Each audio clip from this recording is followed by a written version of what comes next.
Most top-rank aircraft capable of ground strikes are multirole fighters, but War Thunder also features a few specialized vehicles, like the F-111, the Su-24, and the Tornado.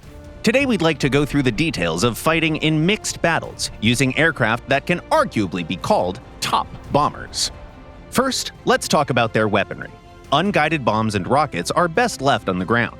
Their only advantage is high maximum load. When you're facing surface-to-air missile systems, your best bet is precision munitions. For the F-111F, we recommend a combination of two weapons, the AGM-65D and the GBU-15.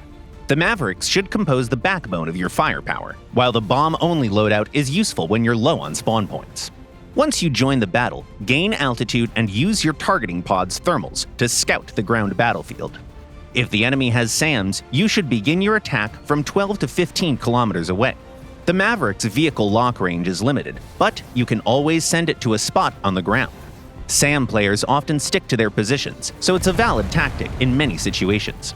Launch the missile and immediately turn away from the ground battle to dodge incoming SAMs. It's not too hard when you're more than 10 kilometers away.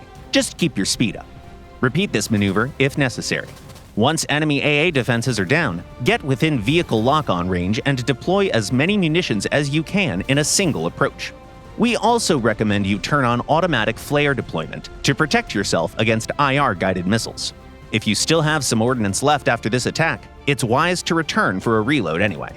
Once the enemy team spots you, a repeat approach becomes too dangerous. The British F-111C has no air-to-surface missiles, so it has to make do with bombs. It can still attack enemy air defenses, but the tactic is much riskier. Gain altitude and take a look around. Once you spot enemy AA, place a marker and dive as low as possible.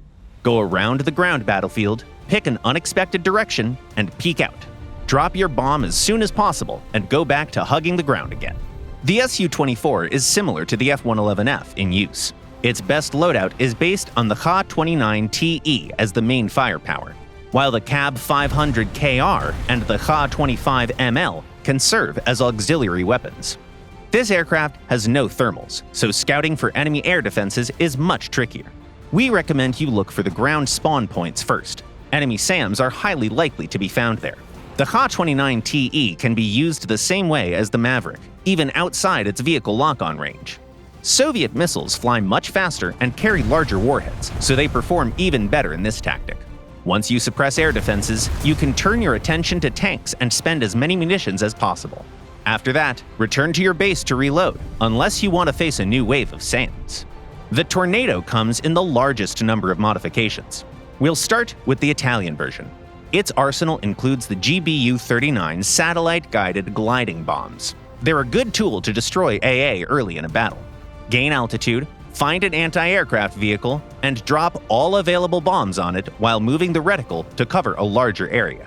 This bomb carries a small warhead, but this can be balanced out with a large number of munitions. If you have no gliding bombs, like on the German version, your best choice is munitions with combined laser and satellite guidance. Find enemy AA, place a marker, and dive low. When you're at least 10 kilometers away, pitch up, aim at the target, and perform the drop. You can disable your laser designator because you won't have time to use it anyway. It's safer to hide at low altitude after the attack. The British Tornado's main weapon is the rocket-propelled bomb called the PGM-500. You can drop these at SAMs from 10 to 12 kilometers away, same as launching missiles on the F-111 or the Su-24. Tell us in the comments how you perform heavy CAS. And see you in our next video.